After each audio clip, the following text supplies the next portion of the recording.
Okay, today is Sunday, July 11th, and thank you for joining us again on the virtual town hall for living with lupus and COVID-19 in our community.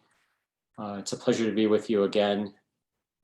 And I would like to thank our sponsors, first and foremost, Lupus Foundation of America, Georgia chapter with Terry Emond, along with Emory University and the GOAL Project and the Georgia Council for Lupus Education and Awareness.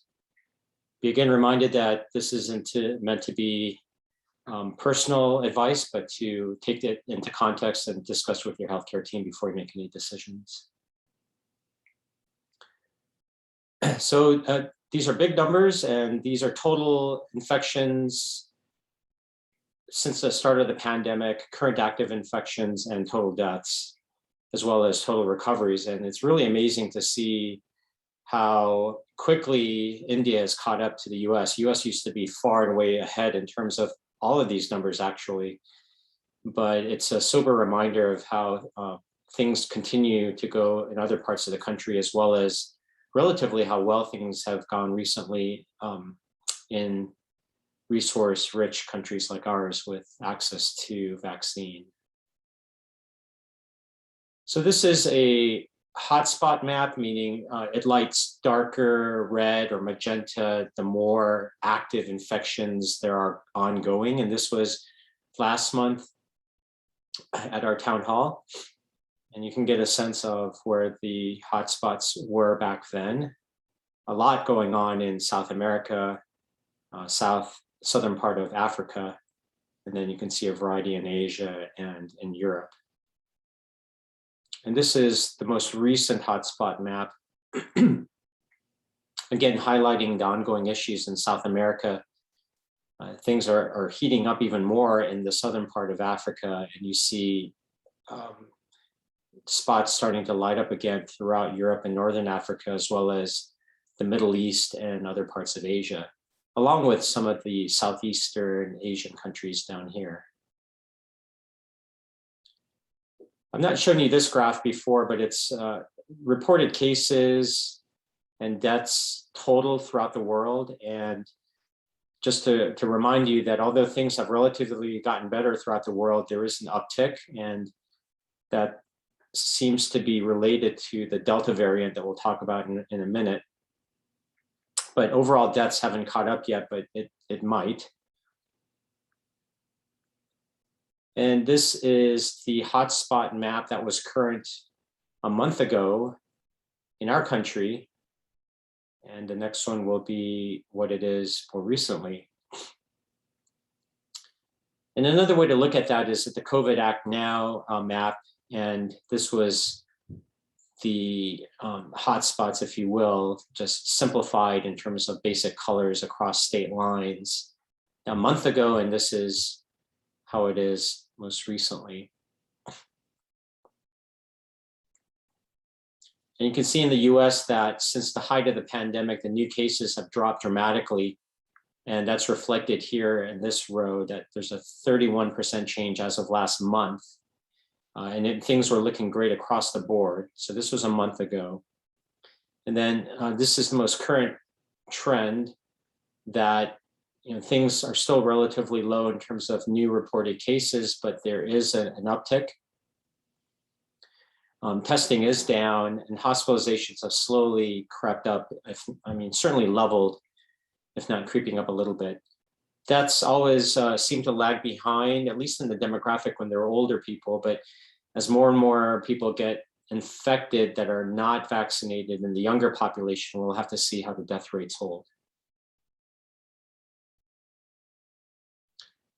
This is a map of Georgia in terms of the hotspots a month ago.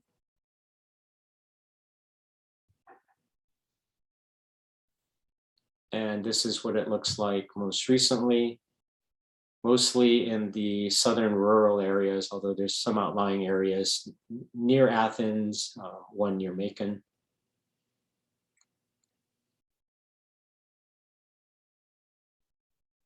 Excuse me. This is a month ago in terms of the trend for Georgia, that again, reflecting the overall US trend, that we are so much better than the height of the pandemic. Remember the second and third waves and how bad it was back in the winter. Now we've come down a lot. And I think this is a good time to be reminded, and this was a month ago, by the way, just reminded of how effective the vaccines have been. And that's really the main reason that this trend is a factor, because of the overall vaccination rates that have gone up.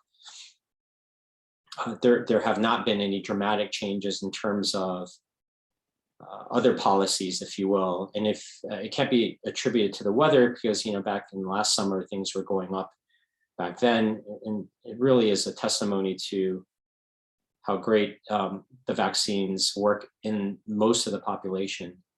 And this was last month in Georgia that we're going down in terms of cases, hospitalizations, and deaths. And this is most recently that we do have an uptick in the number of cases. Testing continues to go down. Hospitalization has stabilized, if not also mirroring the national trend of a slight uptick. But again, the overall numbers are still pretty small, certainly relatively speaking, which is good. So other new things since the last town hall, we've had so much vaccination throughout the world, but so much more that we need to do. We've had over 3 billion vaccines administered worldwide and over 324 million in the US alone.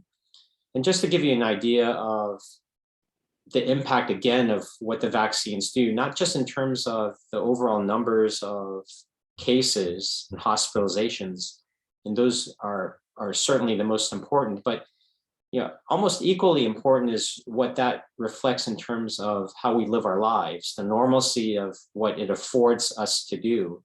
And there's an interesting article in The Economist that they've come up with this normalcy index, where 100 is normal, what life was before the pandemic. And it shows that the US is, the index for normalcy has increased to 73, which matches China, which actually was doing better than 73, has been going down. And you have an interesting methodology here. The overall index is a mixture of looking at factors like time at home, how retail is doing, office use, public transportation, road traffic, flights, attendance in public cinema, and sports attendance. And all those things obviously are part of what we hope to increase in terms of a reflection of our normalcy. I'd like to talk about the Delta variant, and as a segue to that, just talk a little bit more about vaccinations. This is off the CDC dashboard, if you will, in terms of the overall vaccinations throughout this country, in terms of delivered, administered. You can see here at least one dose versus fully vaccinated, the population greater than 12, the population greater than 18, and over 65. And you've all read that we fell short of the 60% that we were trying to reach in terms of the overall population that President Biden wanted to reach. But I mean, we've come a long way since the beginning of the pandemic, and you saw the trends that were as a result of that. Now, all of this is a accumulation of overall numbers, and what we certainly know is that there are a lot of subsets of individuals and people in areas that are not as equally affected. Some are better, some are worse. And one thing that's really borne out through this pandemic is the difference within the racial and ethnic groups of our country. This top color, so these are bars that represent groups of different races and ethnicities in our country. I want you to ignore within each group the top color, this light blue. It really just means percent among persons who completed all recommended doses in the last 14 days. It gives us a trend of recent vaccination rates. But the point that I wanted to make is really the bottom two colors, which is the dark blue versus the gray. The gray represents the percentage of the US population.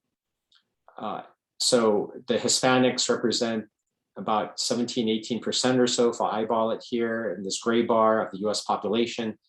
And then the blue bars represent the percent among persons who are fully vaccinated in this country. So you take 100% of everybody vaccinated, what percent are Hispanics and Latinos? And you see that there's less vaccinated, relatively speaking, in terms of proportions of those who report they're Hispanic and Latino compared to what they represent as a proportion of our country. The Asians do a little bit better. There are more vaccinations a bit more relative to what they represent. The Black or African American population is much less. It's the least of all the groups in terms of where they are with the relative to the general population. And then the white non-Hispanics are pretty close. But the good news is that the other groups that are not quite meeting the blue and the gray bars together is that they're catching up. It's getting better, but there's still a lot in terms of ground to make up in certain groups, especially in the Black African American group and the Hispanic group. Now, just a reminder about what the Delta variant is. We went from, well, they still have these scientific designations, the B117 and all of that. And then they went to kind of associating that to where the countries came first. So the B117 was known as the UK variant. And then really, they wanted to kind of unify the designations, make it more simple. And they went to the Greek alphabet. So the first one is alpha, beta, gamma, delta, and so forth. So also to be reminded that there are tons of variants out there.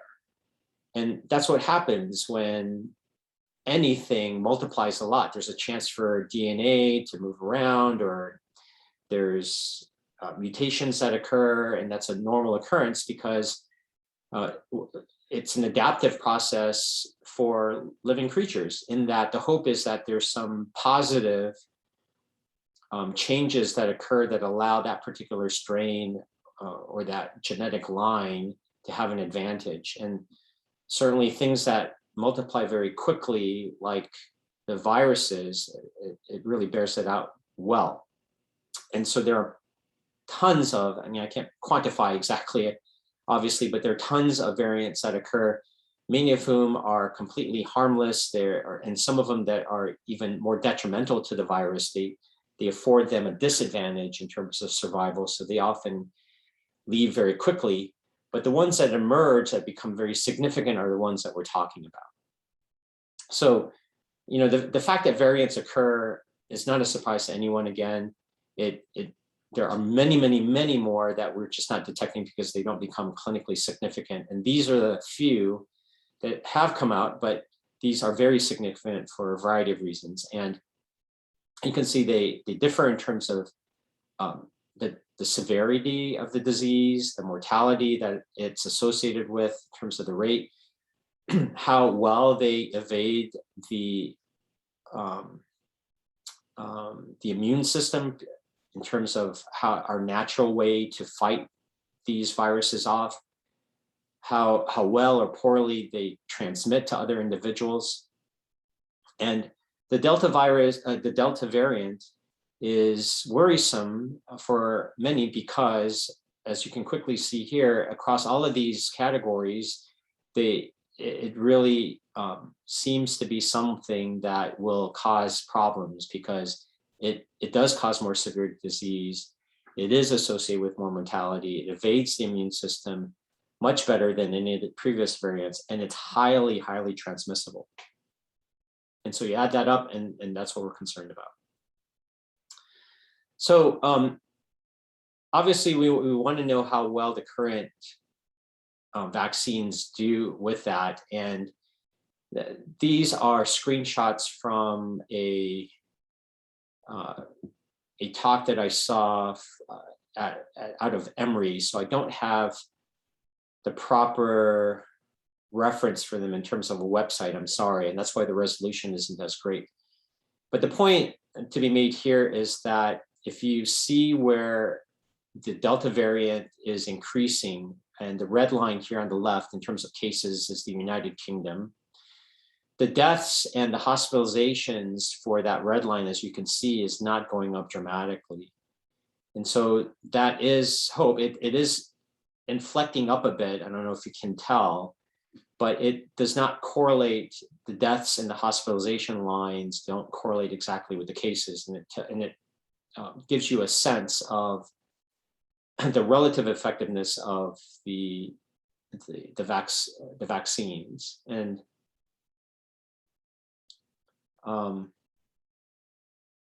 so this is another way of looking at it, just in terms of the deaths specifically, just honing into the UK here in the red line, how the Delta variant has gone up dramatically in terms of the proportion of the variants that are causing active cases, yet the death rates are relatively low, and that's attributable to the relatively high vaccination rate of the UK. Whereas in the other countries, you are seeing some elevated rates, like Russia here, of deaths, because in addition to the elevation of the Delta variant prevalence, you're getting more deaths here because of less vaccination. Now, this is a map out of the CDC, and it's looking at total doses of vaccination administration. And the darker the color, the more vaccines are administered in each state. And we in Georgia, along with a lot of the other southern states and some of the other ones, including Missouri and out here in the West, have relatively less vaccination penetration compared to some of the other states that you see, especially in the Northeast. If you put this together with the rate of new cases and other outcomes in due to COVID, it doesn't overlap exactly with what you would see here in terms of vaccination rates.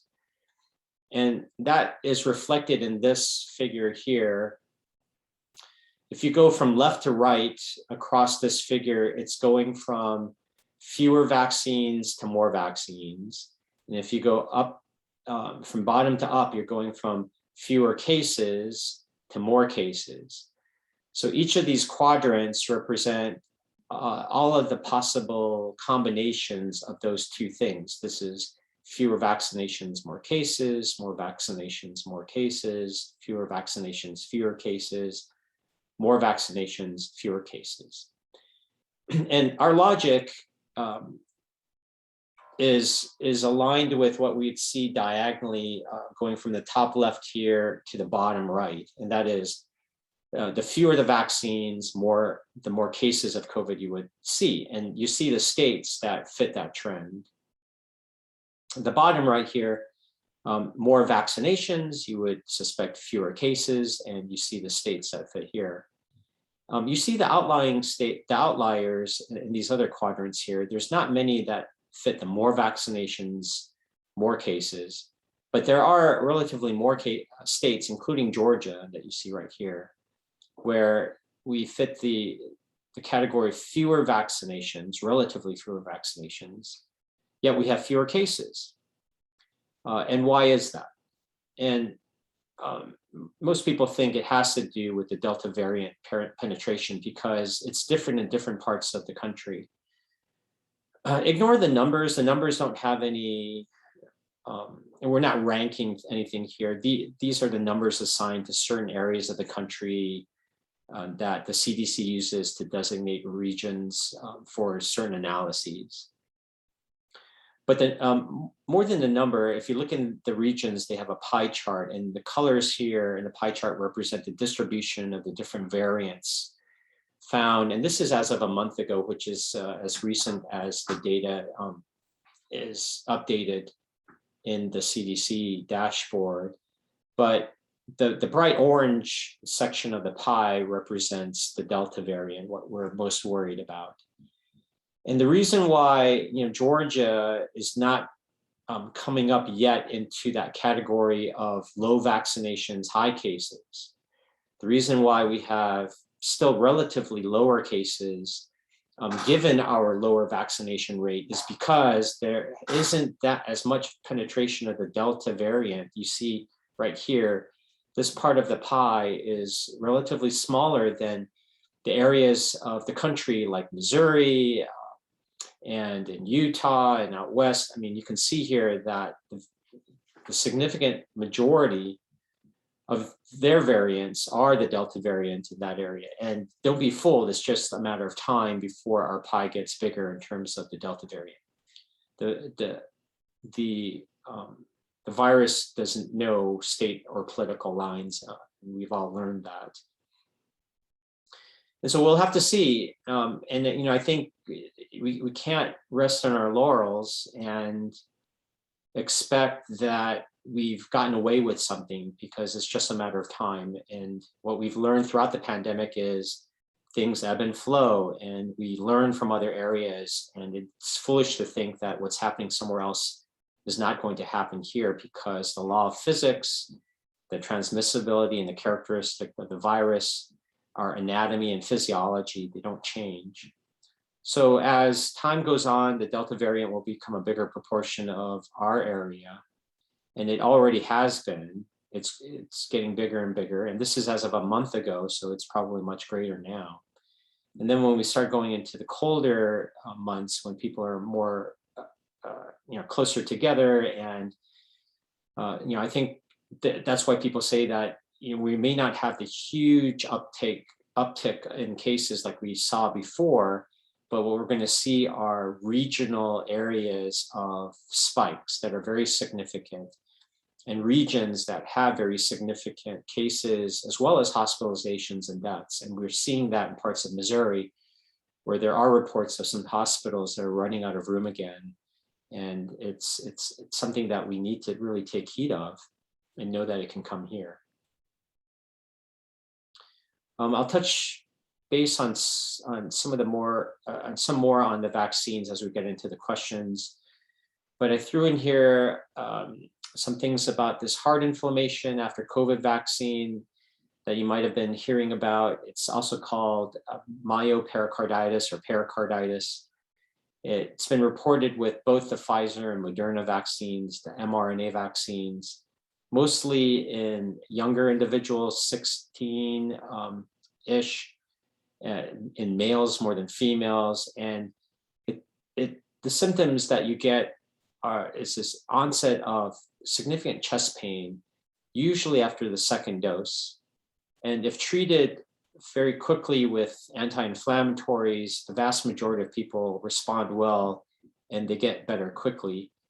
But unfortunately, there are some people that have gotten a lot worse. And you can see this small chart here are the reported cases. There's been over 1,000, and you can see the numbers here based on the different vaccines after the first dose. And you can see there's more numbers reported after the second dose, and some percentage where it wasn't really known. But let's put this into perspective, and CDC has this graphic here to give you an idea of kind of weighing both sides of the picture. Yes, if you take those cases in mind, we look at predicted cases prevented versus myocarditis for every million second dose vaccinations. Okay, so for every million second dose vaccinations in females 12 to 17, based on what we're seeing, we can roughly estimate that we're going to see about 8 to 10 of these myocarditis cases in these individuals. But at the same time, these vaccines work very well, and COVID is still rampant. And so you're preventing about 8,500 infections, 183 hospitalizations, 38 ICU admissions, and 1 death. And then you can see the relative numbers on the males over here. So that's their rationale for coming to the conclusion that they still recommend COVID vaccination for everyone 12 years of age and older, that if you weigh the potential risks and the benefits on both sides, that it comes out towards getting the vaccine. There's a lot of nuance here, and some of the criticism to the CDC is that they're not more nuanced, and perhaps there can be more specific guidance, both more for and more against, based on certain subgroups and things like that. But I don't want to get into the weeds, and I'm just here to kind of report to you the general known kind of guidance, if you will. Many of you are in the Georgians Organized Against Lupus, or GOAL research cohort, and I just want to take a minute to thank you for continuing to provide your information in these surveys. And for those of you who are not, we hope to expand it more and more over time. And just to give you a quick preview, we are in the early efforts in partnering with the LFA and the GCLEA to expand GOAL into the rural parts of the state to get a better idea of the issues that people deal with lupus in outside of the big city areas. But one of the things that I wanted to update you on is an abstract, which is a short research presentation or finding, if you will, that we recently submitted to a lupus meeting that I'll be attending in September. And it's looking at this additional COVID and vaccine survey that was sent out. So we took respondents from the last GOAL survey, which was sent out, was starting to be sent out anyway in April 2020. And then we added that an additional COVID and telemedicine and vaccine survey in January 2021. And we looked at responses to both the overall GOAL survey, in addition to this additional survey, through June 2021. Looking specifically at vaccine hesitancy and what is different between those who are hesitant versus those who are receptive. And when you exclude those who had severe reaction to previous vaccines, which were about 71, and there were 33 individuals that had religious exemptions from getting the vaccine. And we were just looking at people with systemic lupus and not cutaneous lupus. And not to say cutaneous lupus is not important, primary cutaneous, that is, without systemic features. And we'll perhaps look at them later, but we ended up with 598 individuals with SLE. And the majority were women. 78% self-reported as being Black or African American, with an average age of 51 when they were taking the survey. About a quarter lived in poverty. A little more than a third were unemployed, and a bit more than half were on Medicare, Medicaid, or both. And vaccine hesitancy we defined as those stating that they would undoubtedly not get the vaccine, or they probably will not get the vaccine. And that encompassed about 42%. So, just under half of these individuals were vaccine hesitant. The characteristics of this group were they were compared to those who were vaccine receptive, were that they were relatively younger, more often Black, less married, poorer, had less education, and had more Medicare and or Medicaid. And there's a ton of information here. It would have been too much to absorb if I gave you the tables that we had for this. And these abstracts are extremely limited in terms of the word count. So I just had to hone on something that was eye-catching, but hopefully we'll unpack more of this over time. And I hope to share this with you. But just some of the things that I put out here was that of the 42% is still a pretty high proportion of vaccine hesitancy in a cohort of people with lupus that had a large number of individuals who report as being Black or African American. And despite this hesitancy, actually 66.1% of those who report that they were vaccine hesitant. So of this 42.1% group, of this group, 2/3 of them actually report having had a recent flu vaccine, basically at least one shot in the past 3 years. So it indicates that, to me, one possible way of looking at this is that there's potential vaccine receptivity there, that these are not all people that from the very beginning just had something against vaccines in general, because clearly 2/3 have had a flu shot. And what I did not show was we also had instruments that measured self-reported trust or distrust in different groups. And not surprisingly, perhaps, the vaccine hesitant group had very little trust in the government, less trust compared to the vaccine receptive group.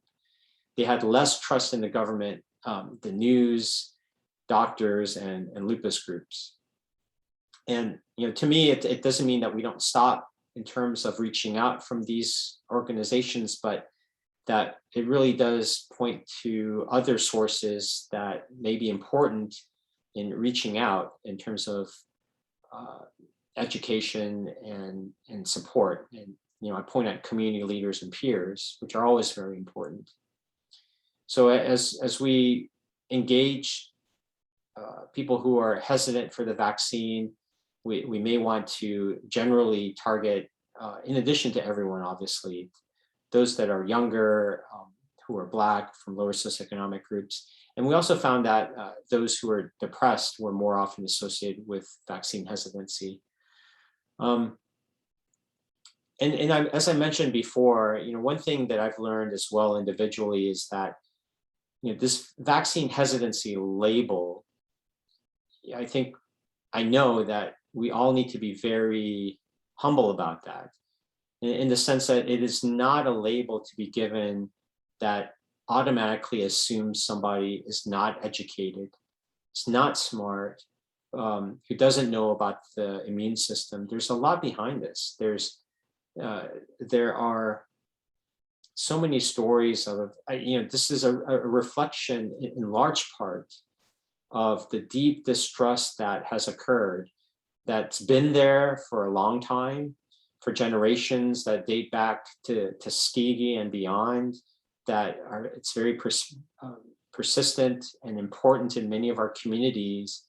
But also recently, how things happen, especially with the communication with the previous administration, the politicking around it, that's the result of, in part, a lot of the hesitancy that I think we're picking up. And it's not just a matter of here's a flyer, and can't you see how these lines are going up and these lines are going down. So I know many people understand what I present, and I think we as a community need to be aware that there are a lot of different views. It's a complex picture, and some people need more time to think about these things. Some people may never be receptive to vaccines, but there are a lot of people who are considering it, and they are hesitant for good reason. And we just need to work together to understand each other's views, as well as to continue to try to advocate for what we think is best for our community, as well as the nation and the world as a whole. So I'm going to transition to answering some questions that were presented. I'll come to stuff in the chat at the end, but these are some that were submitted that hit on the topic of testing. antibodies, I think. Yeah. So this one here's a friend had 2 doses of the Pfizer and then antibody test, and it showed that she didn't have antibodies. Here is someone who had a prior infection of COVID and 1 dose of Pfizer, yet still doesn't have antibodies, and wondering that's about and what causes it. Here's one because COVID vaccine may not be as effective in lupus. Should we ask for an antibody test to see how effective the vaccination was? And if it's low, what do we do about it? Do we do another round? Do we do a booster? And I'll talk about that in a minute as well. But the FDA is very clear in terms of saying that it advises against the use of the antibody test results to evaluate for how well your immunization has been, because they're slightly different, basically. You may remember that early in the pandemic, there was a test out there. It's a blood test to look for antibodies, which is your immune response against something. And your body, once it's infected with something, can have a memory and keep those antibodies around. So early in the pandemic, it was used often to see who might have had exposure to COVID before. And these tests were developed to detect those antibodies against previous exposure to COVID. Now, what those tests do is they look at different parts, antibodies against different parts of the virus. And a lot of the antibody tests that are out there that are commercially available look for antibodies against the nuclear antigens, if you will, things in the nucleus of the virus. And that is not the antibody that is triggered by a vaccine. There are some tests that look at the antibody that's triggered by the vaccine, which is the spike protein. But most of the commercially available tests, I believe, are the nucleic antigen detecting tests.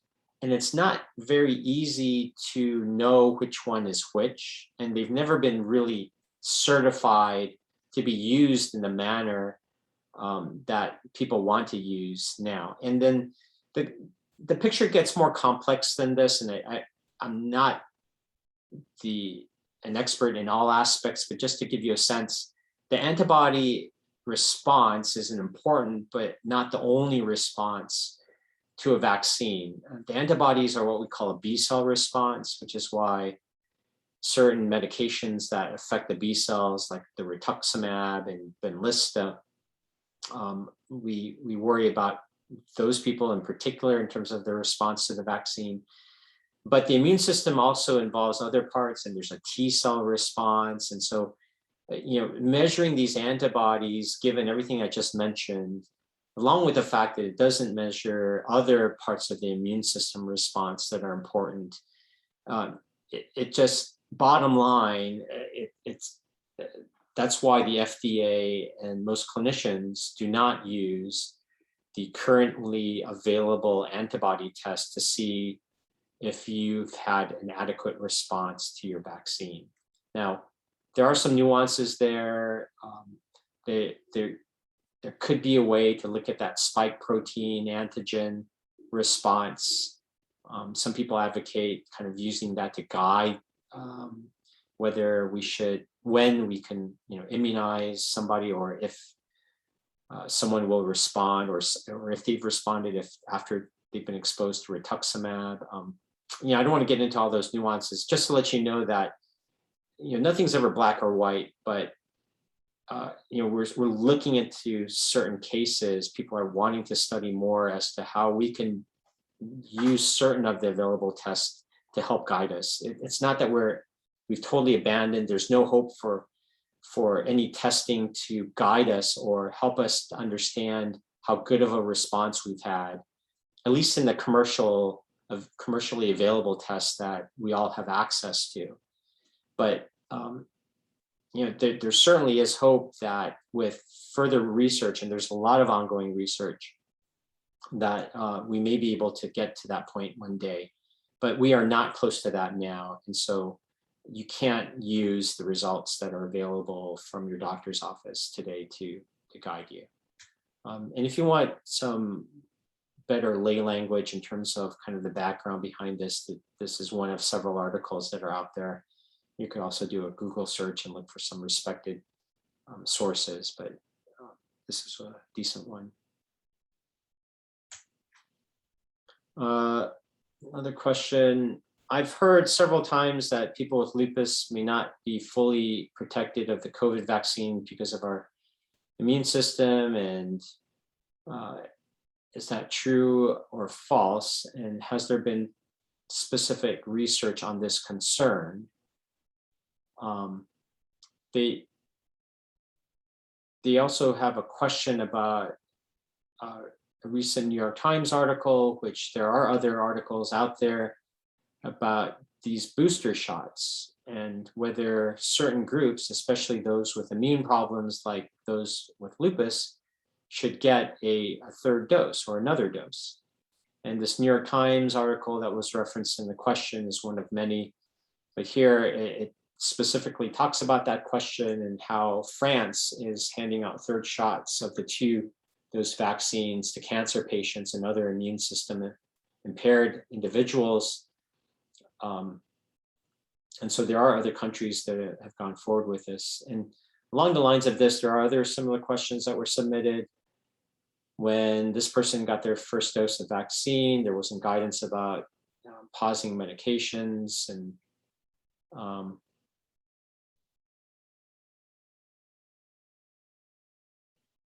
actually, is this a different one? No. Well, yeah, so whether, because the response to the vaccines may not be as good because of lupus or medications that they're on, which, by the way, there is data to show the methotrexate does blunt the immune response to the vaccine. Not completely, so you're still better than you were without it, but not as, you don't have the complete efficacy that you're hearing about in terms of the general population. So is getting a third shot or a booster shot important? And in addition to that previous question, there was an addition of whether, if somebody didn't have antibodies, they were worried that they didn't get a good response to the vaccine, and they were worried about the variants coming out, should they get additional boosters? And all of this comes out with, as I mentioned, there's data to show that people with immune issues, especially on certain medications, in particular for lupus population, it'd be rituximab and belimumab, but other medications like methotrexate, high dose steroids and prednisone can blunt the response to the vaccine. And just immune system issues in general and it makes sense. You're not going to get as near a response. So if you use healthy healthcare workers, they get kind of the response that you would expect in the general population of 98.1%. And you can see that you have a very poor response in people with solid organ transplants. And these are people that have to be on immune suppressing medications, significant amounts, in order to prevent organ rejection. And you have autoimmune disease, which is really a very heterogeneous or mixed bag, if you will, group. People with lupus, psoriatic arthritis, inflammatory bowel disease. And so there's a lot of similarity, but there's a lot of dissimilarity there. But overall, you can see it's much less. And then you have those with certain cancers. But people with stable HIV that have their viral loads controlled have a pretty good response. So there's a mixed bag, but the general take-home message here is that it's going to be less than what you see.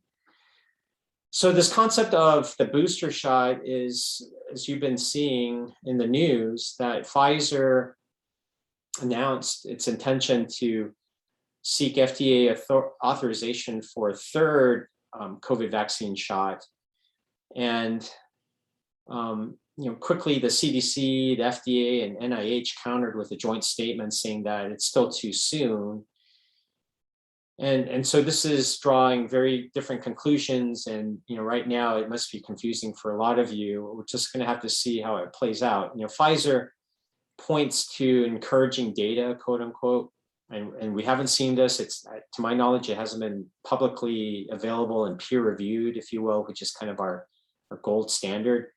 So just taking to heart what Pfizer's saying, they report very encouraging data that I assume that they're submitting to the government, that a third shot given 6 months after the initial vaccine and an ongoing vaccine trial showed that it increased the efficacy, especially against an earlier variant, the Beta variant.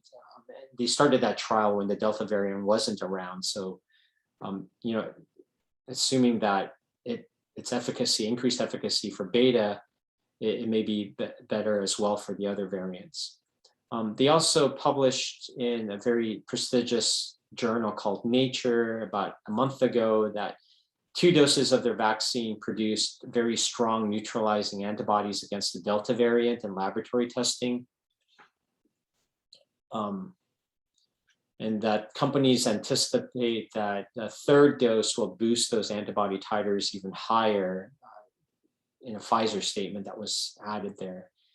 Then Pfizer, along with its partner BioNTech, which is the European arm of the company, or the partner in Europe, they also pointed evidence from Israel that the existing 2-dose mRNA vaccine regimen that they have out there of Pfizer and Moderna, it provides less protection against infection as the Delta variant levels continue to grow.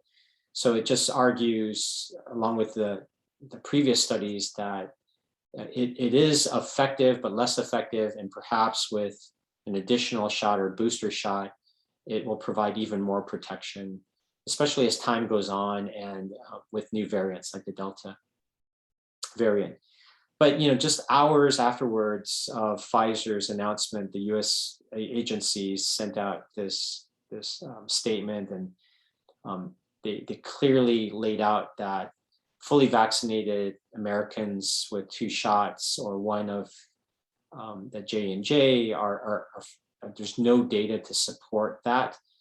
And basically the government language was they have not completely vetted the laboratory, clinical trial, and other sort of population cohort data to come to the conclusion. And perhaps they will come to the same conclusion that France and some other countries may be coming to, and we will eventually get the green light to do this, especially in certain groups like those with lupus and other immune conditions. To me, it makes sense that we're getting there. I don't think anybody expects the vaccine protection to be permanent. So at some point it's going to wane, and even for the general population, there's an expectation at some point that they're going to need booster or revaccination, perhaps with adjustments according to whatever variants are predominant. So it would make sense that those with an immune system that are weaker, if you will, that earlier boosters are needed. But the US is strongly on the stance that there is nothing to significantly change their stance of 2 shots for the mRNA vaccines are sufficient at this time, and they're actively looking into it. So hopefully they'll get the data quickly, they'll decide some decisions quicker and not get politics involved, and we'll have some clear messaging, and we'll get clarity over time, obviously. So hang in there. I wish I could get more clarity, but I'm learning with you, and we'll continue to update each other. So there are a lot of questions along these lines, and I mentioned this before, but Emory is really on the forefront of a lot of these studies. There's a National Cancer Institute study involving Dr. Sands in our rheumatology division, looking at the response of the COVID vaccines in not just cancer patients, but autoimmune patients, with a specific eye on people with lupus. And other aspects of the immune response, and goal is looking at it from the patient reported side and what you all are going through. So we're contributing a lot throughout the world in terms of information. Those studies are ongoing, those immunology studies. If you have been infected with COVID, if you plan to get vaccinated or received the vaccine recently, and you're interested in participating or contributing or learning more about some of the studies, we desperately need more individuals and samples, and we're still actively recruiting. And this is the number and the email that you could send a message to. Again, there's no obligation, but to learn more about it and take the next step if you're interested.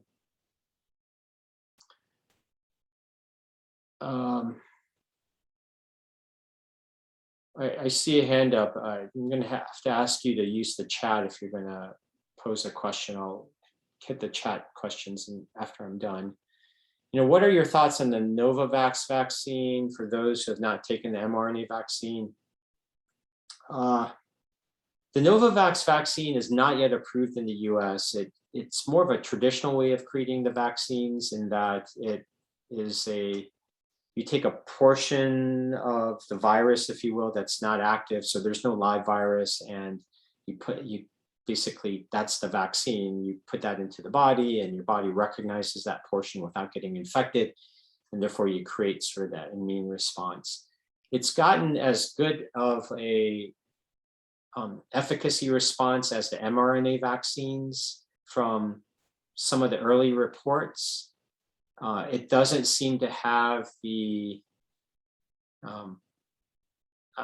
as high of some of the vaccine reactions, with the sore arms and just a couple of days of perhaps achiness or fever, as much as, so the Novavax has less of a rate of that. And so, first of all, to be clear, we don't have more data on that as much as the current vaccines that are approved in the US. It's not approved in the US. I have no idea. I don't have any better crystal ball than any of you as to what the chances are that it will get approved. I guess the question would be how the US, in terms of its agencies, view the need for another vaccine. There's a lot of vaccine already out there. Yes, it would be nice to have an option for those who don't, for whatever reason, want to get or can't get the other vaccines. But are those numbers high enough when we have so much of the vaccines that are already available in stock now?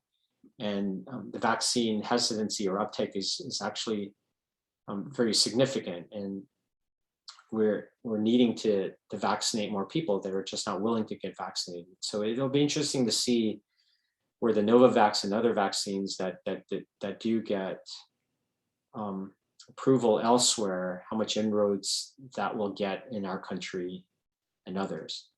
Along this line, it just reminds me that there are other treatments, not vaccines, but there are treatments that are being developed or approved and or developed or being developed.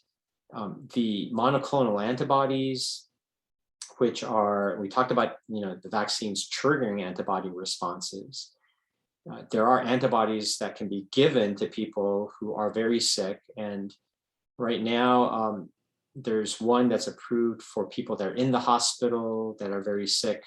But there are also a couple that are approved for those who are outpatient that are not sick enough to be in the hospital, but are developing symptoms. And I think that would be something to consider, especially for those who have immune issues, that whatever reason can't take the vaccine or who took the vaccine, but probably have a relatively low response because of being on certain medications or being on a lot of them, or high doses of prednisone or what have you.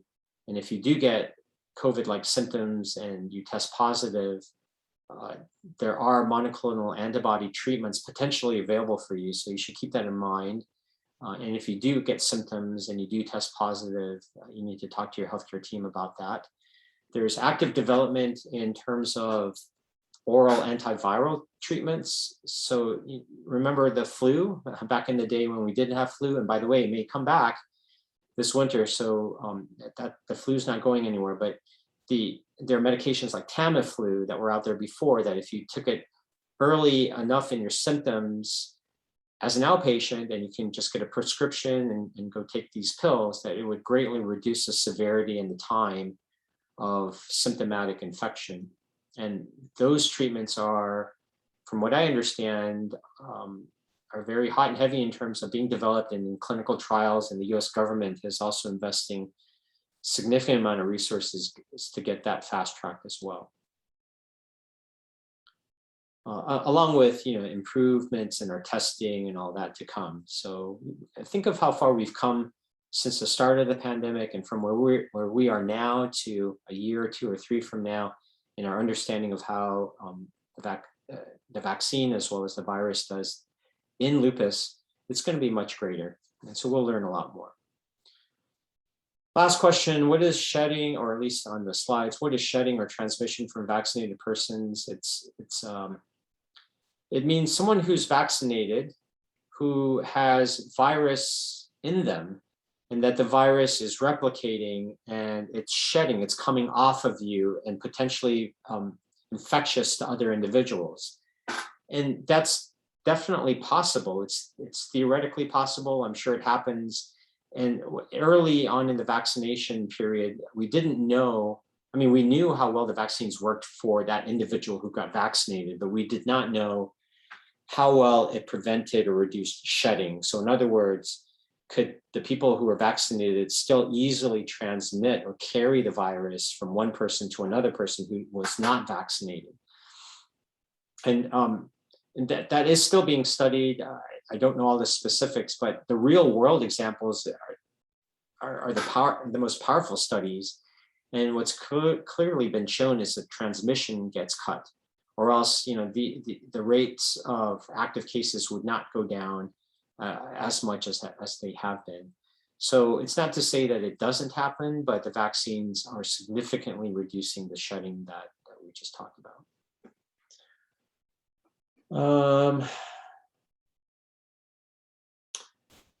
So I don't really know the characteristics about those who've got myocarditis.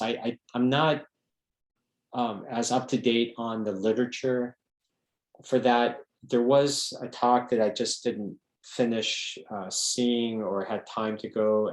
There are infectious disease doctors and others who are really learning more about this myocarditis and the characteristics of those who do and don't get it. So if I learn more about that, I'll try to share that in the future, but I don't know any right now. High dose of prednisone, in terms of the studies that are out there, and you have to keep in mind that there are limitations as to the data and how they were received. This was a self-reported registry. It's the Global Rheumatology Alliance effort, and it depended on individuals and doctors to go onto a website and provide information. And so that's what we call a biased response. It's not that it's not important information, but it's biased in the sense that if you take your time to get on the website to enter this information, which takes some time, you're going to need a decent amount of motivation. So it's probably the really sick people that get reported, or perhaps certain areas or doctors that are more involved in this. So you're going to get a certain flavor to the data. It's not necessarily representative, or probably is not representative of the entire population of people who get infected. But be that as that may, it's one of, so far, the best information that we have. We're going to get better in terms of what GOAL is going to provide, and I'll provide you more updates in the future. But for now, this is the best we have. And I forget the cutoff, but they started seeing statistical differences in terms of poor outcomes I think around 15 or 20 milligrams of prednisone or higher. But then you can say, well, for how long? And then, nobody just takes prednisone alone, or hardly anybody. It's often in the background of many other things. So if it's on mycophenolate, if it's on cyclophosphamide, or if you're on mycophenolate with the prednisone, 15 milligrams, is it high dose mycophenolate, low dose mycophenolate? What else is going on with your lupus? What other comorbidities do you have that we already know in the general population gives you poor outcomes, including obesity, diabetes, lung involvement? Those are caveats that we just don't have the answers to. So I don't want you to take this home saying, gosh, I'm on 15 milligrams of prednisone. I'm really worried. The general concept is you want to minimize the dose of prednisone. But I would definitely not take this information back and just stop your prednisone and talk to your doctor a couple of weeks later. There are plenty of reasons why in many people, it's much more important to be on the prednisone. So that's why this discussion is very important. It's important for you to be armed with the knowledge that there are certain medications that may put you at higher risk. So you need to understand or have it made clear to you why your healthcare team feels that the risk is the potential benefit outweighs the potential risks. And that holds with anything, right? And so hopefully this will just facilitate communication between you and your healthcare provider, and just really open up that line of communication and better understand each other as to what's important. I really appreciate it when patients open up their frustrations or concerns or fears, because that helps me better sort of understand what's risky for someone, what they value as important, and that may not align completely with mine. And I still may overrule them in terms of what I recommend, but at least I can phrase that in that right context and say that, I don't agree with you on this, but this is why I think you should do this or not do that. And that's a conversation we should all have. Okay. Sorry, it's gone an hour, but I hope you learned something with this, and I appreciate you sticking with us. Continue to check back with LFA and all that Terry and her team is doing so well in COVID and outside of COVID, 365 days of the year. Keep checking out the website. Also linking to the national resources. Send your questions and any comments to the email here. We will continue to meet as long as you all find this helpful on the second Sundays. And I ask that you continue to be safe. And the recordings, yes, are still being posted on the website. So Terry, you can provide any information you need to. But thank you for your time, and I appreciate all your support.